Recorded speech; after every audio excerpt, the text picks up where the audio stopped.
Medan adalah salah satu kota di Sumatera Utara yang sangat cantik. Medan memiliki penduduk asli yaitu suku Melayu. Dan ada banyak sekali destinasi wisata di kota Medan ini.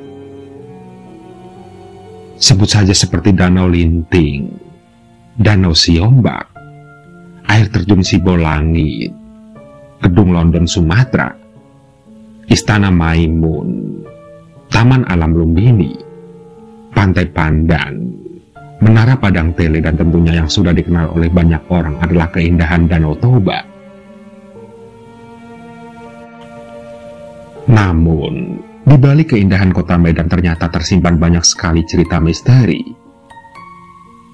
Salah satu yang sering jadi perbincangan banyak orang adalah tentang kisah supir travel. Tidak ada cerita yang lebih detail tentang siapa sebenarnya si supir travel ini. Namun cerita dari mulut ke mulut yang beredar sudah cukup membuat bulu kuduk kita merinding.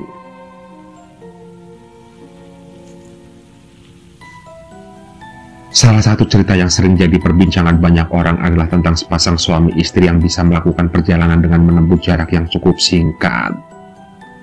Berbeda dengan jarak yang semestinya ditempuh. Lantas, bagaimanakah cerita perjalanan wisata sepasang suami istri tersebut? Beginilah ceritanya.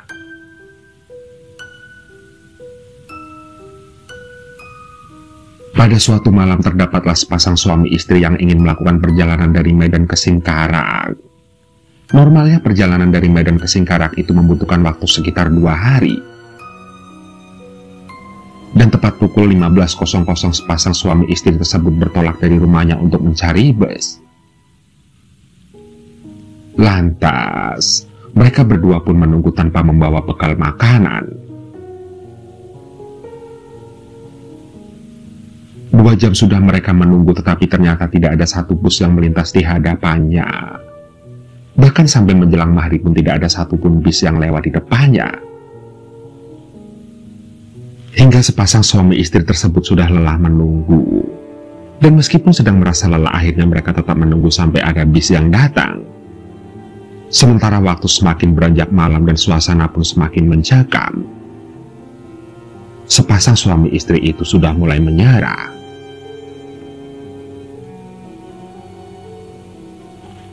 Pukul 22.00 akhirnya sepasang suami istri tersebut memutuskan untuk pulang. Dan karena tidak membawa bekal, mereka pun lantas merasa kelaparan.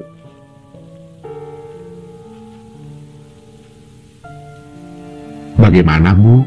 Kita pulang sekarang saja. Besok pagi kita kesini lagi," ujar sang suami kepada istrinya. "Baiklah, kita makan dulu di rumah. Lagi pula ibu juga sudah lapar," ujar sang ibu. Lantas sepasang suami istri pun akhirnya memutuskan untuk pulang. Mereka kembali berjalan menuju rumahnya dengan membawa kekecewaan yang mendalam. Rencana mereka untuk ke Singkarak pun gagal total. Hingga sesampainya di rumah, ibu mereka pun keheranan.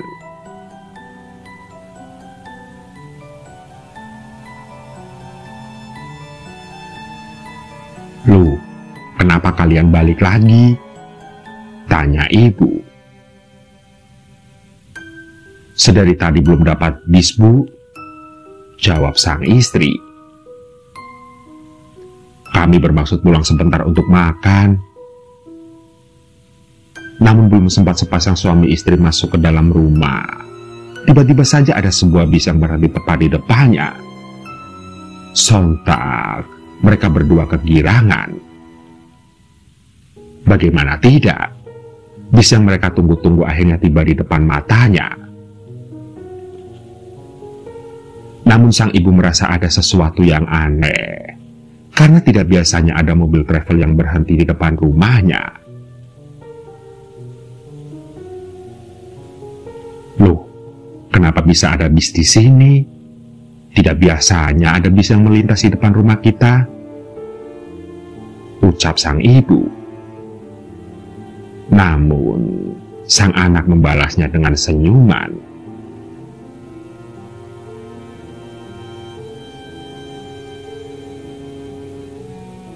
Siapa tahu supir bisnya baru saja makan atau sholat, Bu.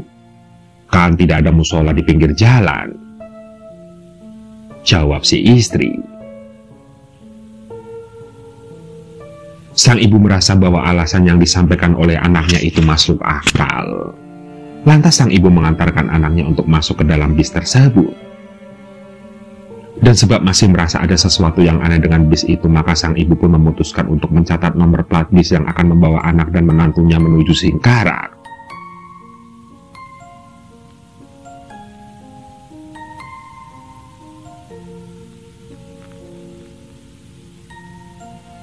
Pukul 23.00 semuanya masih terkendali. Si suami dan istri masih bisa menikmati perjalanan. Namun ketika itu ada sesuatu yang mengganjal dalam diri sang istri. Sayang, kenapa di dalam mobil ini hanya ada kita berdua, supir dan kondektur saja? Tanya sang istri. Sebentar lagi pasti akan ada penumpang lainnya. Sudahlah, mendingan kita tidur saja dulu. Lagian ini udah larut malam, kita kan harus beristirahat, jawab sang suami.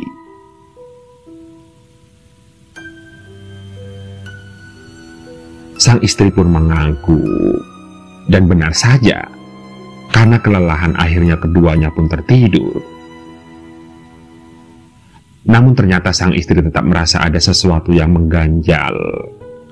Apalagi tiba-tiba saja suasana menjadi terlihat mencekam. Hawa dingin menusuk sampai tulang belulangnya.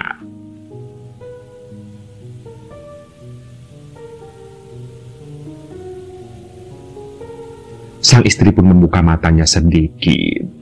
Dia kemudian memberanikan dirinya untuk melihat supir yang ada di depannya. Rasa penasaran itu begitu kuat, bahkan lebih kuat dari rasa takutnya. Hingga tiba-tiba saja sang istri berteriak karena melihat si kondektur itu sudah berlumuran darah. Lantas sang istri berusaha untuk membangunkan suaminya. Namun, suaminya ternyata masih tertidur pulas.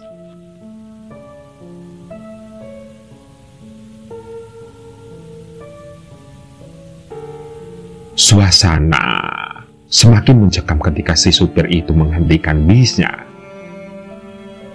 Perlahan-lahan supir pun menoleh ke belakang. Dia kemudian berkata,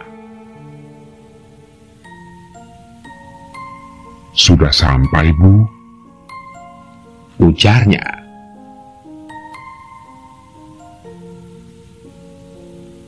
Benar. Kalimat itulah yang kemudian membangunkan sang suami dari tidurnya. Keduanya kemudian bergegas turun dari dalam bis. Sementara sang istri yang masih ketakutan berusaha menceritakan kejadian menyeramkan yang baru saja dialaminya. Namun sang suami menganggap bahwa itu pasti mimpi. Lalu sang suami pun menelpon ibunya. Tentu saja sang ibu keheranan. Bagaimana mungkin anak dan menantunya itu bisa sampai ke Singkarak dalam waktu yang secepat itu? Iya, karena seharusnya mereka harus menempuh perjalanan 2 hari untuk bisa sampai ke tempat tujuannya. Sebab merasa ada sesuatu yang aneh, sang ibu lantas menutup telepon anaknya. Ia segera menelpon kepolisian setempat untuk menanyakan bis yang membawa anak dan menantunya itu ke Singkarak.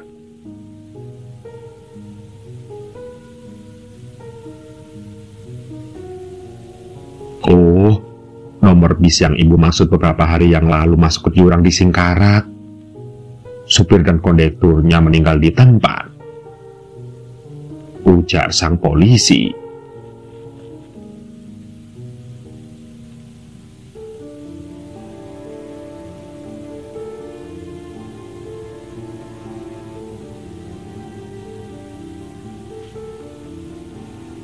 Banyak sekali orang yang mengatakan bahwa Jakarta merupakan kota impian dan harapan.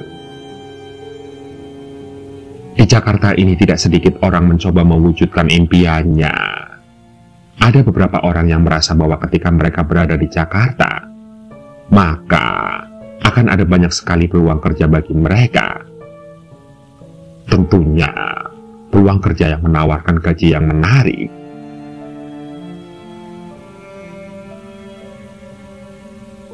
Namun tidak sedikit pula orang yang justru memiliki pengalaman menyeramkan ketika pertama kali menginjakkan kakinya di kota metropolitan ini. Iya, seperti yang dialami oleh Yoga, seorang anak muda yang baru sebulan lulus di sekolah desain grafis ternama di Yogyakarta. Yoga sangat ingin mencoba nasib di Jakarta. Terlebih lagi di Jakarta ada banyak sekali perusahaan yang mungkin bisa membutuhkan jasanya. Yoga juga selalu mendengar cerita bahwasannya mahasiswa lulusan Jogja selalu mendapatkan tempat ketika melamar pekerjaan di Jakarta. Yoga, dia meninggalkan kota Yogyakarta tepat pada 1 Agustus 2017 lalu. Berbekal memiliki sahabat pena di Jakarta yang bernama Zaki, akhirnya Yoga pun memberanikan diri untuk meninggalkan kota kelahirannya tersebut. Sebenarnya Yoga sama sekali belum pernah bertemu dengan Zaki, karena Yoga baru mengenalnya di aplikasi Facebook karena sama-sama tergabung dalam komunitas pecinta game COC.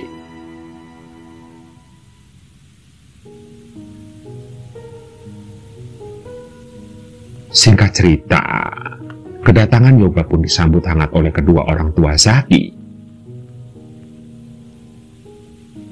Semenjak kedatangan Yoga, rumah Zaki pun jadi sedikit lebih meriah, karena sebelumnya Zaki tidak punya teman di rumah karena dia adalah anak tunggal.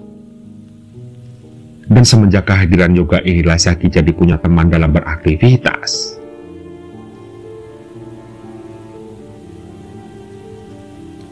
Rumah yang ditinggali Zaki cukup besar. Rumah tersebut memiliki 4 kamar tidur yang terdiri dari 1 kamar utama, kamar tidur Zaki, dan 2 kamar tidur untuk tamu di lantai atas. Namun karena Zaki tidak mau membiarkan Yoga tidur sendirian, maka Yoga dipersilakan untuk tidur sekamar dengannya. Namun tidak serta-merta semenjak kedatangan Yoga dia langsung dapat pekerjaan. Yoga harus sering mencari informasi lowongan pekerjaan, tentunya dengan bantuan Zaki. Dan karena ketika itu Yoga belum menemukan pekerjaan sama sekali, maka Yoga bersedia ketika dimintai tolong sebagai kurir laundry di rumah ayahnya Zaki. Awalnya Yoga selalu ditemani Zaki. Namun ketika pada suatu malam Zaki sedang sakit panas tinggi, Yoga pun harus mengantar pesanan itu sendirian. Namun, tetap saja ayah Zaki tidak tega jika membiarkan Yoga mengantar pesanan pelanggannya sendirian.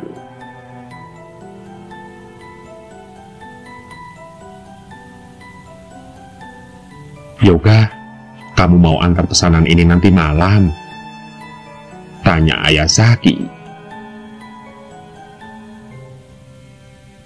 "Iya Pak, insya Allah," jawab Yoga.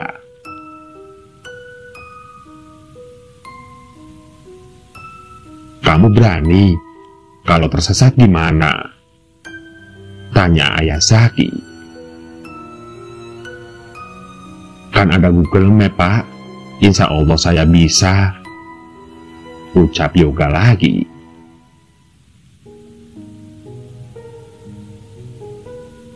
"Ya sudah, kalau ada apa-apa hubungi Bapak ya.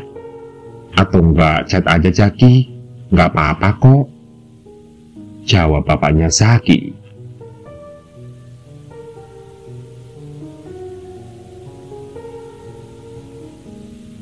Singkat cerita, pukul 19.00 Yoga pun bersiap-siap untuk mengantarkan pesanan ke beberapa pelanggan. Setidaknya ada 3 pakaian yang harus diantarnya. Dan setelah berkeliling sampai pukul 19.45, Yoga berhasil menyelesaikan tugasnya.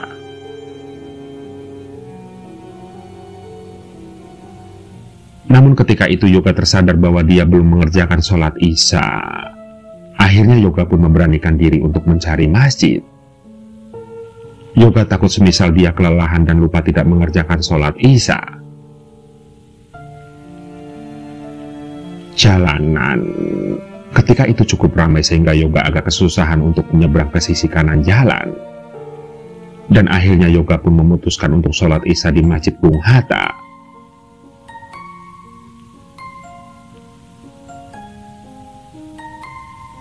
Setelah beristirahat sejenak, Yoga pun keluar dari Masjid Bung Hatta dan bergegas ingin pulang. Namun ketika masuk di Jalan Bintaro Raya, Yoga merasa ada sesuatu yang aneh. Pasalnya, tiba-tiba jalanan tersebut berasa lengang. Padahal ketika hendak mencari masjid sebelumnya, jalanan masih cukup ramai.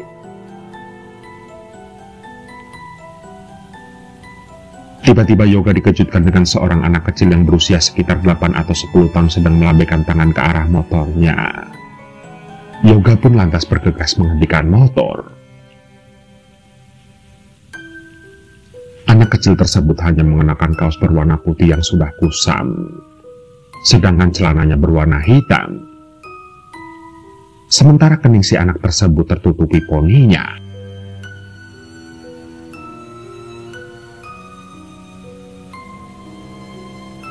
"Loh, Dek, malam-malam begini kok di luar sih?" tanya Yoga setelah turun dari motor dan menghampiri anak kecil itu. Awalnya, Yoga tidak mendengar jawaban dari anak tersebut.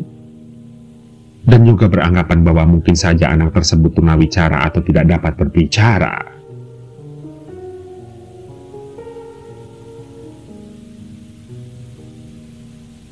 "Antar aku pulang, Bang," ujar sang anak dengan suara yang sangat dalam. Suara itu terdengar sedikit memecah kesunyian. Dan pada waktu itu Yoga merasa ada yang aneh dengan suara tersebut. Ia bertanya-tanya, bagaimana mungkin anak kecil bisa mengeluarkan suara sedalam itu? Iya, suara anak kecil itu benar-benar ngebas. Namun, Yoga berusaha untuk berpikir positif.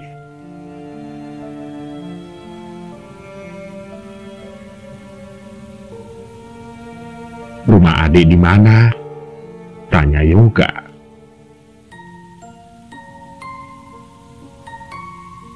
Terlihat anak laki-laki itu hanya menunjukkan jari telunjuknya.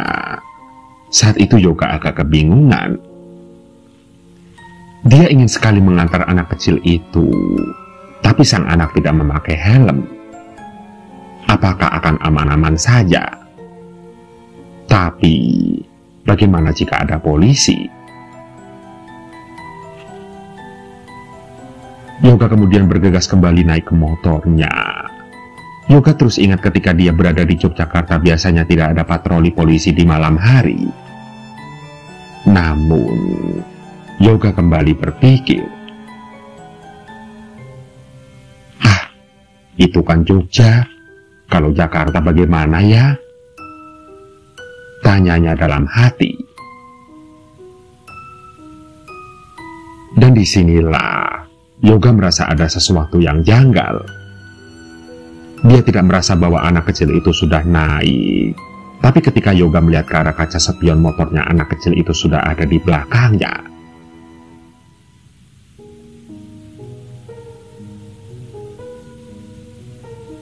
Lah, kapan dia naik? Pikirnya. Namun Yoga hanya bisa memendam kecurigaannya itu. Dia tidak mau menanyakan kepada si anak kecil yang duduk di belakangnya tersebut. Dan ketika tangan anak kecil itu melingkar di pinggang Yoga, barulah dia merasa ada dua hal yang janggal.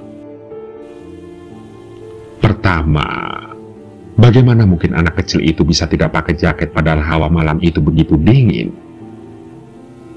Dan yang kedua, tangan anak itu terasa sangat dingin.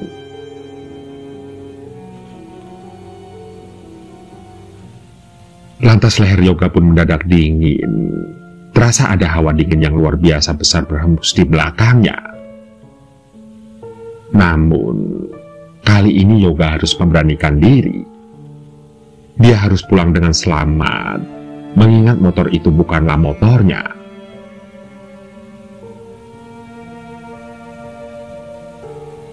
Beberapa kali Yoga mendengar dering teleponnya, tetapi dia tidak berani mengangkatnya.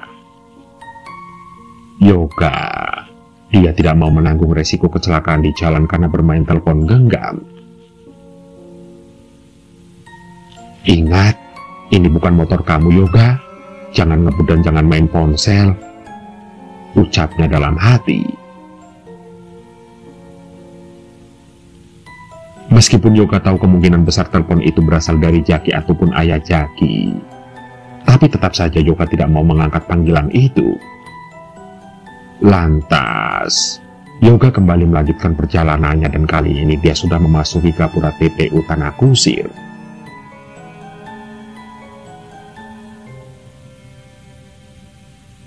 Aneh, kenapa masuk ke komplek pemakaman seperti ini? Pikir Yoga dalam hati.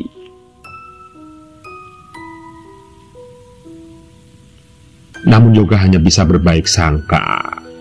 Dia ingat memang ada kampung yang harus melewati area pemakaman terlebih dahulu. Dan kebetulan di Yogyakarta banyak tempat-tempat seperti itu.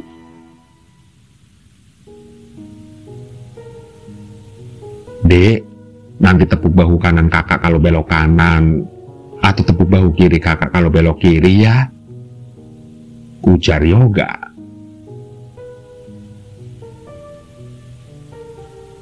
Yoga memberitahu anak kecil itu memberi kode berupa tepukan. Yoga melakukannya karena benar-benar ingin berkonsentrasi. Yoga, dia takut tersesat ke dalam area pemakaman itu.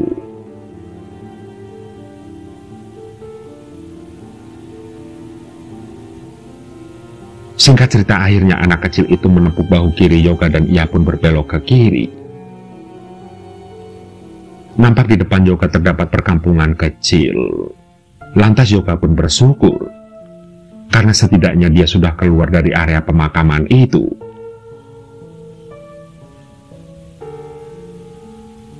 Kali ini Yoga sudah melewati jalan yang penuh dengan gang.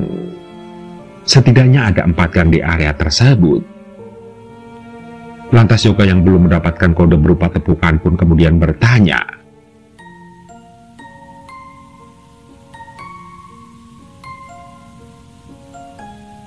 "Dek, ini belok mana?" tanya Yoga. Namun sama sekali tidak ada jawaban dari anak kecil itu.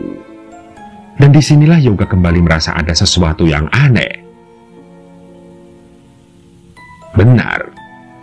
Saat Yoga melihat ke spion motornya, ternyata anak kecil itu sudah tidak ada.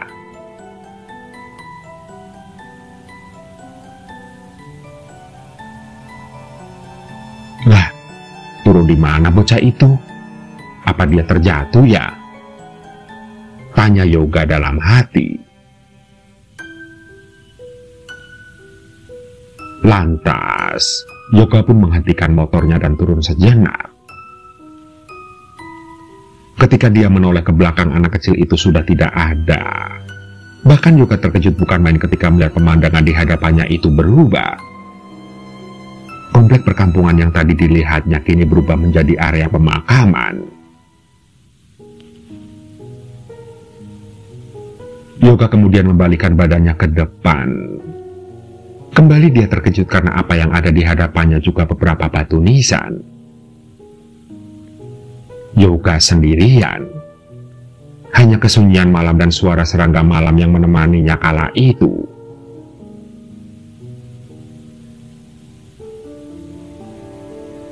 Astagfirullahaladzim. Yoga beristighfar. Tubuhnya benar-benar terasa kaku.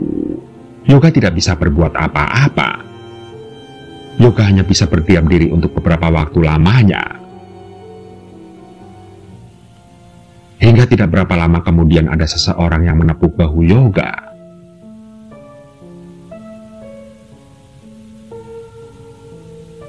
"Nak," ujar suara itu.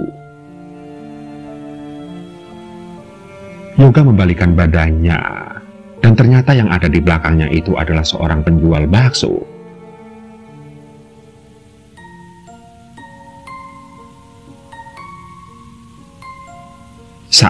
Saya tersesat, Pak, ujar Yoga.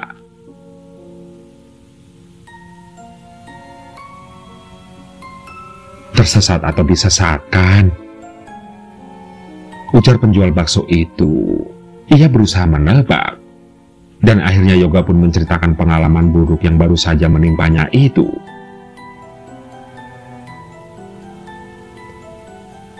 Singkat cerita, setelah sedikit merasa tenang, Yoga kemudian mengikuti penjual bakso itu untuk berjalan ke arah jalanan besar.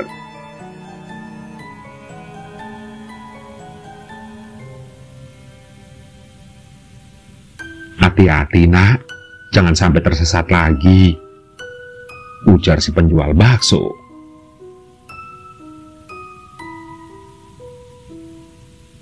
Iya, Pak, terima, Kak. Belum sempat Yoga menyelesaikan ucapannya, tukang bakso itu sudah tidak ada. Sontak, Yoga pun makin ketakutan. Secepat kilas dia menggeber motornya untuk pulang ke rumah Zaki.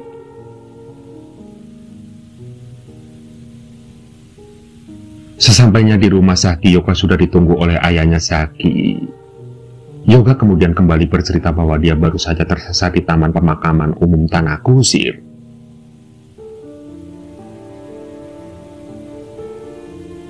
Begitulah. Terlepas benar atau tidaknya cerita tersebut, namun kita bisa memetik beberapa pelajaran. Iya, berhati-hatilah kalian jika melakukan perjalanan, terlebih jika perjalanan itu dilakukan di malam hari. Dan yang paling penting, jangan lupa untuk berdoa.